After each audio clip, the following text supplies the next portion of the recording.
Queridos televidentes, estamos encantados de estar nuevamente con vosotros en Tu Vida Puede Cambiar. Vamos a seguir hablando con el pastor Óscar Sander. Le tenemos aquí con nosotros nuevamente. Hola, Óscar. Hola, ¿cómo estás? Encantado de tenerle aquí. Seguro que muchos de vosotros ya lo habéis escuchado en programas anteriores, que seguro que han llegado a profundizar y que ha servido de bien para que cambien muchos conceptos. Hoy nos va a hablar también acerca de un tema que creo que puede ser muy interesante. El título, pues la verdad es que es muy sugestivo, sobre todo en el mundo en el que estamos viviendo y la sociedad que vivimos, y es invirtiendo en familia. Para aquellos que no hayáis escuchado anteriormente al pastor Sander, os diré que él es un pastor español, en concreto es nativo de Mondragón, en el País Vasco, pero él realiza su labor pastoral en Australia y Nueva Zelanda. Y él está realizando allí una labor muy interesante, transmitiendo estos mensajes que ahora mismo, aprovechando los días que está aquí en España, pues nos está dando a conocer. El título general de todos ellos es El Alfarero. Y hoy nos va a hablar, dentro de este título general, precisamente de lo que hemos hablado, invirtiendo en familia. Muy bien, Óscar, ¿nos puedes decir algo de este tema? Como habíamos comentado en otros programas, la primera obra del enemigo es separar a la familia.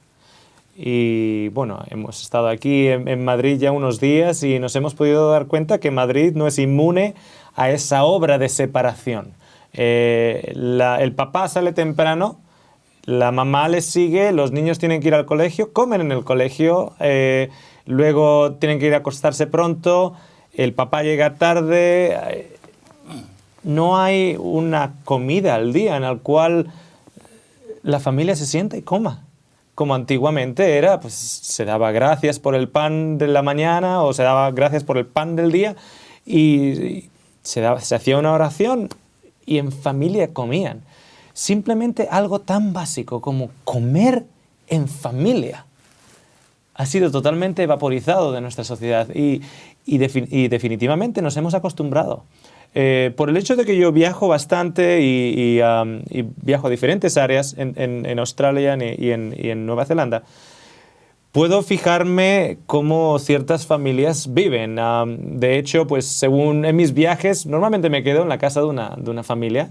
Si estas familias viven, por ejemplo, en un ambiente más rural, y tal vez tienen una ocupación en un pueblo más pequeño, daría la impresión que están menos estresados o que tienen una facilidad para que esa rutina sea un poquito más llevadera. Mientras que empezamos a acercarnos a ciudades como, por ejemplo, Christchurch, Auckland, Sydney, Melbourne, etc. Y empezamos a ver cómo vive la gente en las grandes urbes.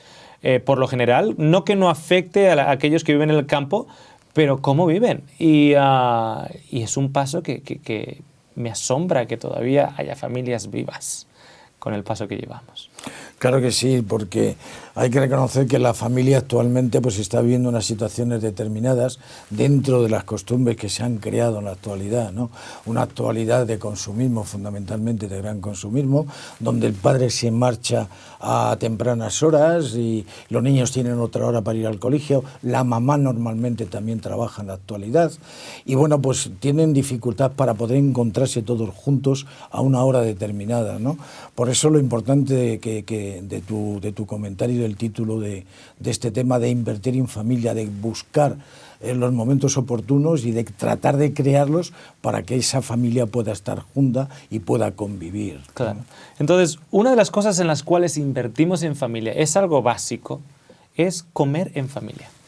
Se suele decir que aquellos que comen juntos permanecen juntos.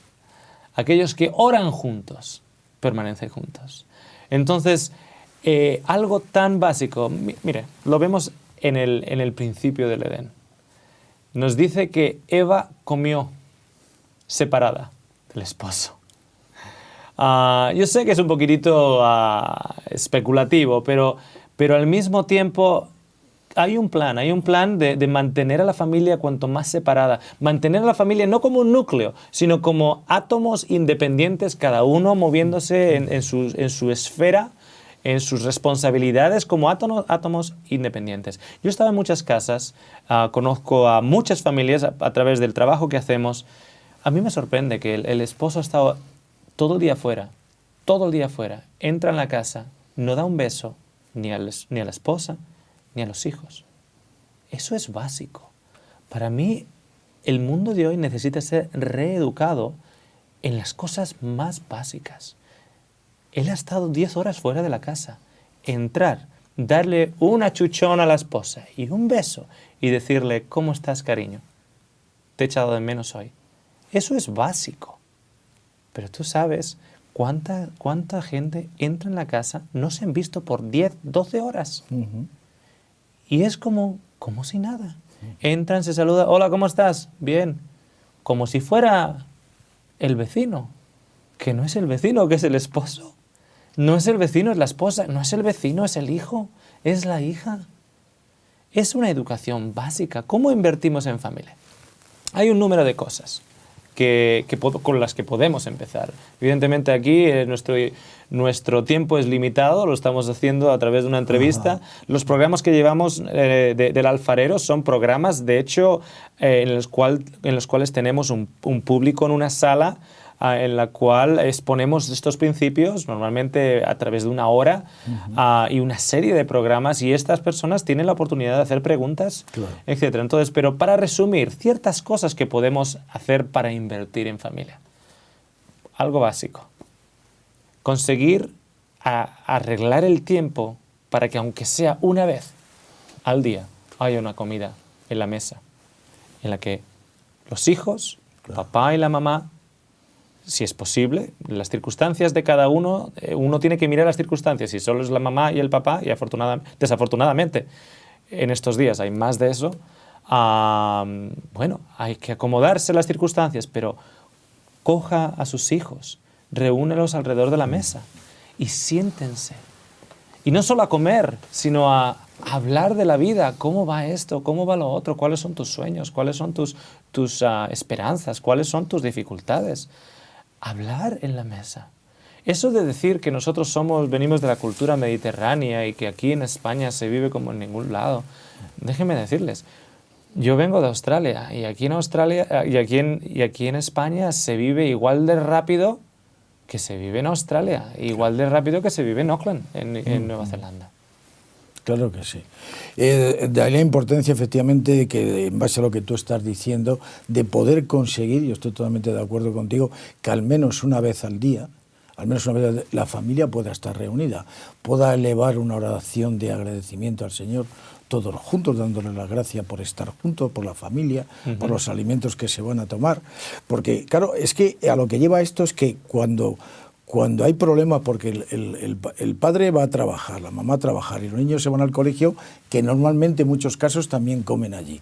Entonces, cuando surgen cosas, en vez de contárselo entre la familia, en vez de contar experiencias y las cosas que ocurren, lo que pasa es que ¿quién se lo cuentan? Pues el esposo se lo cuenta al compañero de trabajo, la mamá a la compañera de trabajo, y los niños, pues no sé a quién se lo pueden contar. A los compañeros a los compañeros del colegio. Entonces, verdaderamente es una situación que yo creo que, bueno, todos sabemos quién reina en este mundo, ¿no? Quién es el príncipe de este mundo, y que de una forma muy sutil y muy inteligente, como él es, porque realmente es muy inteligente, pues ha ido llevando a esta sociedad y la va llevando por un camino donde pueda ir destruyendo la familia, ¿no? Y esa es su idea, claro. Es una obra maestra, oscura, diabólica, pero una obra maestra. Tenemos que admitir que es una obra maestra y lo ha hecho genial. Él se dio cuenta que las guerras no destruyeron a la familia. Incluso en el siglo XX, el siglo de las guerras. Tienes la guerra mundial, la Primera Guerra Mundial, la Segunda Guerra Mundial. Y aún y todo la familia seguía dura. La familia seguía fuerte. Los padres morían en la guerra y todavía las madres en la casa aguantaban el fuerte y levantaban el estandarte, y todavía tenías una generación que salía con buenos principios y con buenas morales. Entonces, claro, luego decía, bueno, todavía la familia no está destruida, no acabo de romperla. Y luego, claro, nos ha llevado a este estado de ahora en el cual nadie hay en la casa. ¿Por qué cerramos los portales en los edificios? ¿Por qué cerramos con doble llave las puertas? Porque no hay nadie en la casa. Las casas están totalmente vacías. Y es una parábola. Es una parábola, una ilustración, una lección objetiva de lo que es la realidad. Nuestros hogares están vacíos. Están vacíos de Cristo, están llenos de cualquier otro tipo de mensaje. Y la parábola se ve en la realidad física de que cerramos nuestras puertas porque no hay nadie en la casa. No hay nadie. Pasas por edificios enteros y no hay nadie. Claro, todo el mundo está acá trabajando. Yo entiendo eso. Pero tiene que haber un esfuerzo personal para dejar de ser átomos independientes y reunir la familia. ¿Cuál es otra cosita que podemos hacer?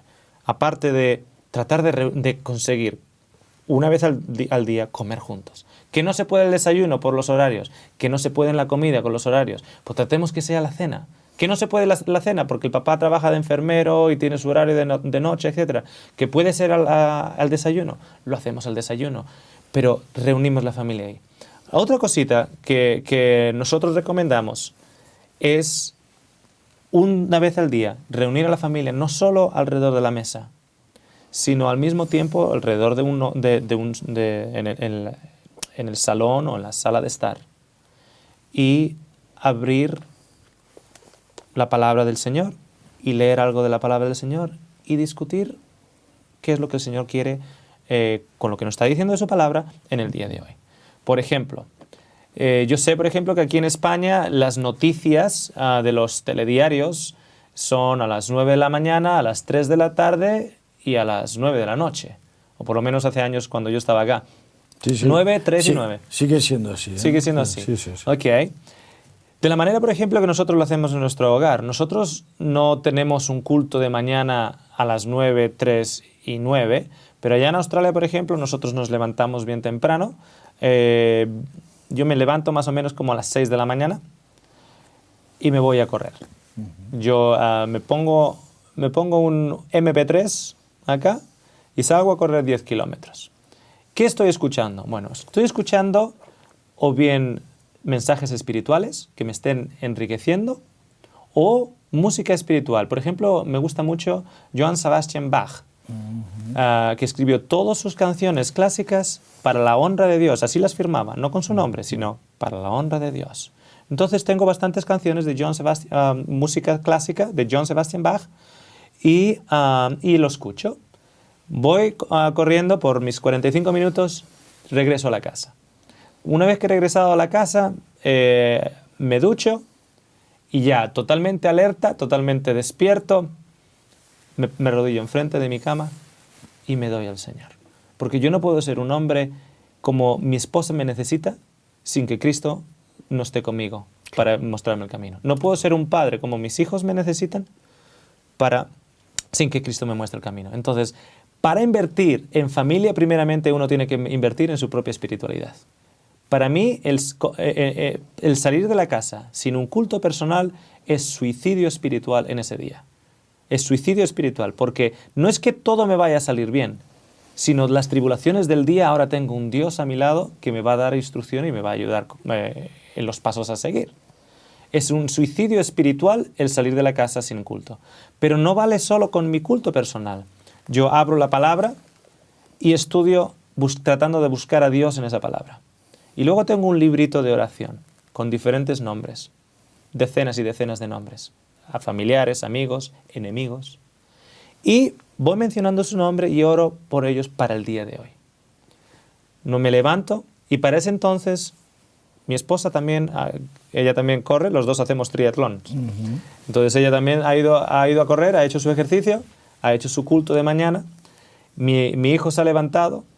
Él también conmigo entrena triatlón, tiene 13 años. Él ya ha hecho igual, se ha ido en bicicleta. Claro, nosotros vivimos en Australia, vivimos en una zona rural.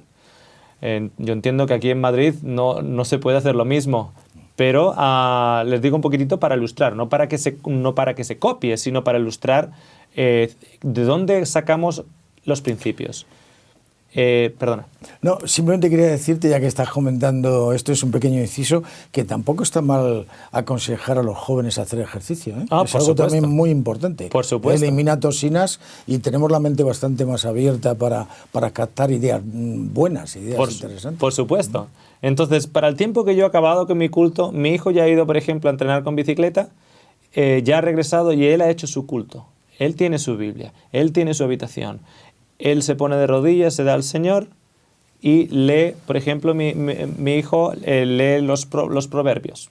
En los siguientes meses estamos estudiando como familia los proverbios. Hay 31 proverbios, normalmente 30 o 31 días en el mes. Entonces, el día 5 del mes leemos el proverbio número 5. El día 6 leemos el proverbio número 6. Perdona, es que me ha llamado la atención de que lo que estás diciendo de leer con tus hijos el libro de Proverbios.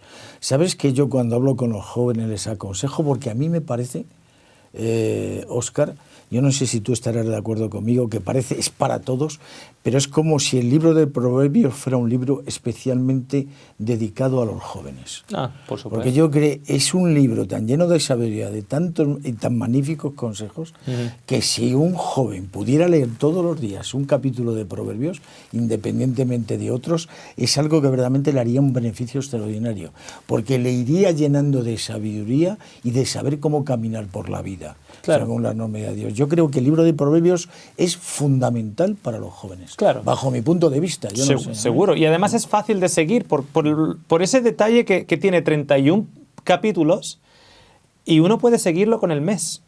El día 15 de agosto me leo el proverbio 15.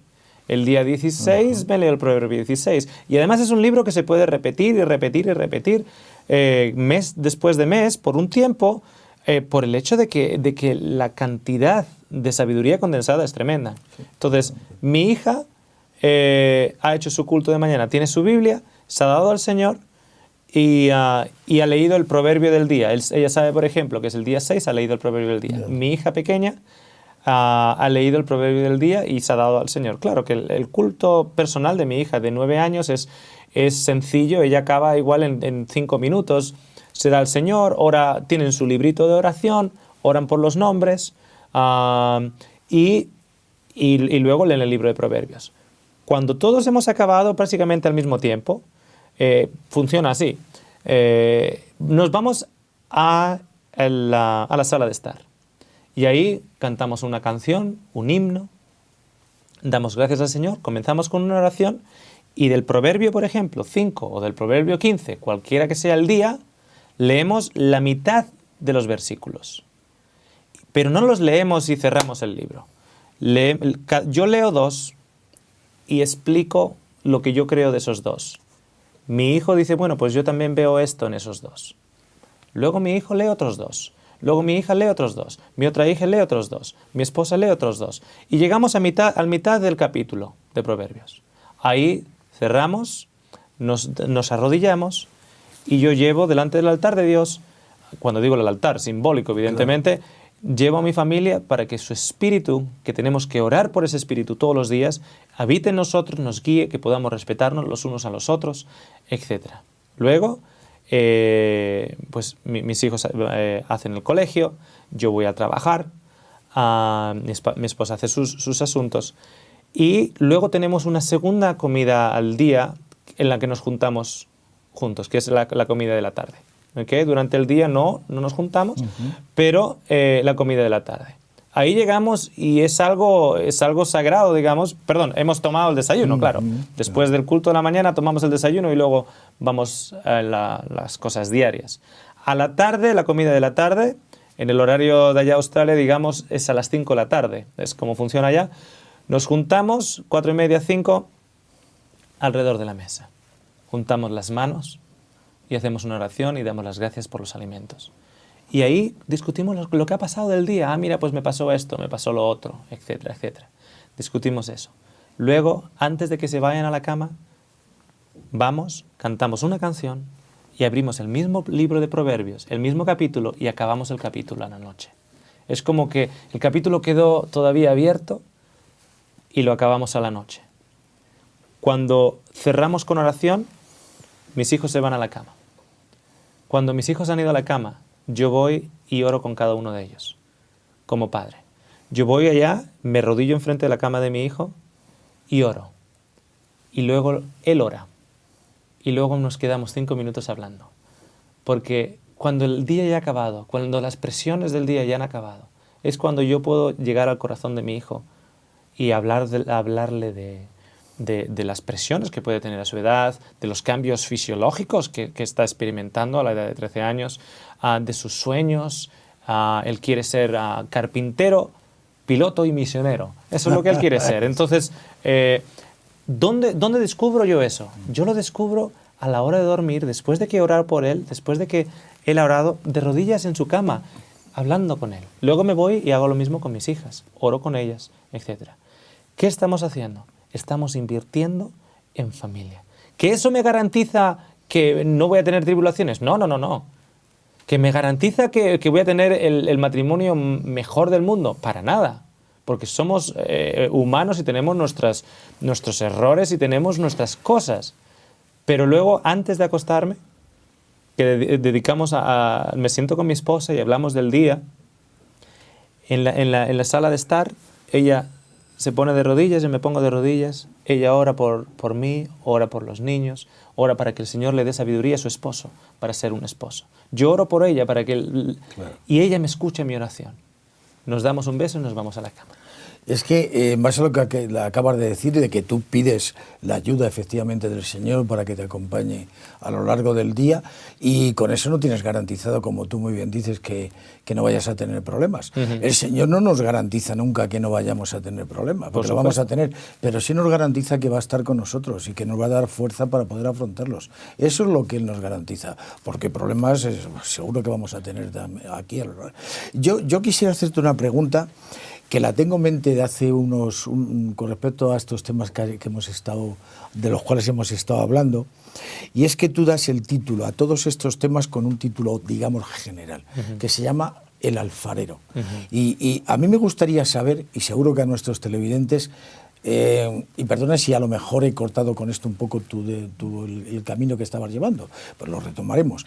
¿De dónde ha emanado ese título? ¿Por qué has puesto el título del alfarero? El alfarero es aquel que moldea la arcilla o la greda. Y hay 2 tipos de arcilla. Está la arcilla con hierro, que el alfarero no puede usar, y la arcilla de alfarero. Hay 2 tipos de arcilla. Ese tipo de arcilla lo descubrimos en la imagen del capítulo 2 de Daniel.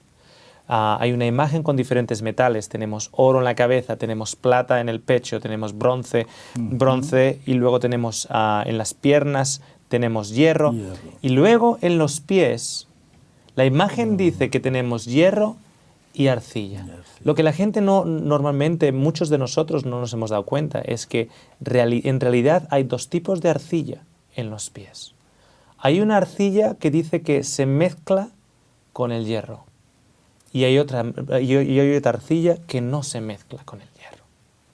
Entonces, esa arcilla que no se mezcla con el hierro es una arcilla moldeable. La Biblia nos dice que nosotros somos la arcilla y Él es el alfarero. Que nos da forma. ¿Quién va a moldear nuestra familia? Dios. ¿Tu vida? Dios. ¿Tus relaciones? Dios. ¿Quién ha de ser el que moldee tus opciones de trabajo? Dios. Tus opiniones, no tus opiniones, pero la decisión final de qué estudios vas a estudiar. Dios. ¿Con quién te vas a casar? Dios. Es Dios el que está clamando de ser tu alfarero. Y nosotros tenemos que reconocer, claro, cuando hay mucho hierro en nosotros, es una arcilla que no puede ser moldeada. Entonces yo le digo al Señor, quita mis impurezas, para que esta arcilla con hierro se convierta en arcilla de alfarero. Y una vez que me hayas quitado esa impureza, moldea. Pero no solo mi vida, que cuando hablamos de mi vida no estamos hablando simplemente de esta fisiología de un cuerpo humano. Mi vida es todo lo que me rodea. Mi vida es mi familia. Mi vida es mi esposa, mis hijos. Mi vida es mi iglesia. Mi vida es mi ministerio. Mi vida es el trabajo. Mi vida es en general todo aquello que me rodea y todo aquello que me influye. Señor, moldea aquello que voy a escuchar, moldea aquello que voy a ver, moldea aquellos conceptos con los que me voy a relacionar. Moldea mi vida total. Qué bonito. Qué bonito el ponernos en manos del alfarero. Yo creo que ha sido una pregunta que estoy convencido de que, bueno, para nuestros televidentes ha sido interesante conocer de por qué escogiste ser alfarero. El alfarero es sinónimo de Dios. Vamos a ponernos en manos de ese alfarero, ¿verdad? Que nos dé forma, aunque algunas veces podamos sufrir, porque algunas veces esa arcilla, para darle forma, hay que presionar y hay que ir dándole forma mediante una presión que algunas veces, pues a nivel humano, puede costar incluso hasta dolor, ¿no? Claro. Pero lo bonito es que cuando se ha terminado esa obra que se ha tenido que hacer a base de presiones y de ir colocando y moldeando, ha quedado una figura bonita, aceptable, hermosa, claro. ¿verdad? Claro. La gente a veces me pregunta, ¿no? Vienen a nuestra casa y vivimos en una... Nosotros arrendamos, pagamos alquiler en una granja. Otros alquilan un apartamento. Yo alquilé una granja. Yo no tengo dinero para comprar una casa, pero alquilamos una granja. No una granja en general, una casita dentro de una granja. Entonces, mis hijos crecen con las vacas alrededor. Hay vacas, llamas, alpacas, conejos, gallinas, hay de todo allá. Pero claro, yo pago alquiler, yo no tengo dinero para ello. Y hasta cierto punto yo siempre quería dar esa educación a mis hijos, esa oportunidad, y darme cuenta de que no tenía dinero y que ese sueño posiblemente se iba a evaporar y que nunca iba a poder cumplirlo, hasta que me di cuenta que al mismo tiempo, oye, ¿por qué no alquilar? Y hubo una casita y la alquilamos. Y ahí estamos. Entonces la gente llega allá y nos dice, wow, tú vives aquí en el paraíso, Óscar. Tienes una esposa que te quiere, cocina bien, los hijos están sanos, etc. Y se os ve amorosos, se os ve que hay amor dentro de ellos. La gente se cree que esto es la lotería, como que a mí me ha tocado un billete de lotería y me ha tocado la loto. Esto no es cuestión de que me haya tocado la loto. Esto es cuestión de invertir en familia. Es decir, bueno, ¿cuáles son mis prioridades? ¿El dinero o mi familia? ¿Cuáles son mis prioridades? ¿Mi carrera o mi familia? ¿Cuáles son mis prioridades? La gente también me pregunta, ¿por qué el campo, Óscar? ¿Por qué allá? Y dice, mira, lo cierto es que hay demonio o cosas malas en la ciudad y cosas malas en el campo. Pero así como en la ciudad, entre el asfalto y el ladrillo, ves de vez en cuando algún arbolito que simboliza la creación de Dios, allá en el campo ves arbolitos y de vez en cuando ves asfalto y ladrillo. Claro. Entonces, uno está más cerca de esa creación del Señor y eso también ayuda. Es otra de las cosas que, mira, yo no conozco las circunstancias de todos, pero nosotros en su día tuvimos que invertir en esa decisión y sacar a nuestros hijos de una ciudad que nos estaba consumiendo y que nos estaba consumiendo nuestra rutina y llevarlos también al campo. ¿Para ganar nuestra salvación? No, para invertir en familia. Claro que sí. Muy bien, pastor. Pues la verdad es que, como veis, los sabios consejos del pastor Óscar Sande se adaptan perfectamente al título de nuestro programa, Tu vida puede cambiar. Ojalá que sus consejos efectivamente nos ayuden a mejorar, a progresar en nuestra calidad de vida, no solamente humana, sino también a nivel humano, sino también espiritual. Y bueno, tendremos ocasión de tenerle seguro nuevamente con nosotros. Es un placer estar contigo, Óscar, y que te podamos escuchar. Y a vosotros emplazaros nuevamente al próximo programa.